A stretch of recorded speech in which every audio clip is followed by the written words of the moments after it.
ଇଏ ଗୋଟେ ଲୋକ ଇଏ ବି ଦିନ ଗଣୁଛି। ହଉ ବାଳା ଆଡ ଆସ ଆଡ ଆସ। ଆମର ଗୋଟେ ଅଛି ଓପେଟରେ ଚାକିରି କରୁଛି ଶାଳପଡାରେ ଅଛି। ସେ ପଳେଇ ଯାଉଛି କେବଳ କିଏ ଗାଁରେ କୋଉ ଦିନ ମଲେ କୋଉ ଦିନ ଭୋଜି। ମତେ ସେ ସବୁ କାହିଁ କହୁଛୁ? ଦିନ ଗଣୁଛ ବସିକି ନା। କଣ ଦିନ ଗଣୁଛୁ? ଆଉ କଣ ଦିନ ଗଣୁଛୁ? ତମେ କଣ ଗଣୁଥିଲ କାହାର କୋଉ ଦିନ 10 ପଡିବ? କଣ 10 ପଡି କୋଉଠି କରୁଥିଲି? ଆଉ ସେଇଠି ତ ଦୋକାନ ଟି ଗପୁଥିଲ କୋଉ ଦିନ ହାଣ୍ଡି ପଡିବ କଣ? କାହାର?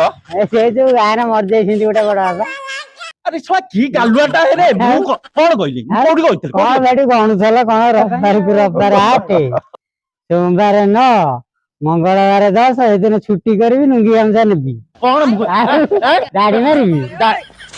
ମୁଁ କଣ ମୋର ଗାମଛା? ଆରେ ଶୁଣ ଶୁଣ ମୁଁ କଣ କହୁଥିଲି 10 ରବିବାରକୁ ରବିବାର 8 ସୋମବାର 9 ମଙ୍ଗଳବାର 10 ସେଦିନ ପଡୁଛି ନୂଆ ବର୍ଷ। ନୂଆ ବର୍ଷରେ ତମେ କହୁଥିଲ ଦାଢି ମାରି ଭଳା ବାରିକି ଆସୁନ 10 ପଡୁ ତାଙ୍କ ସେଇଠି ମାରିବି।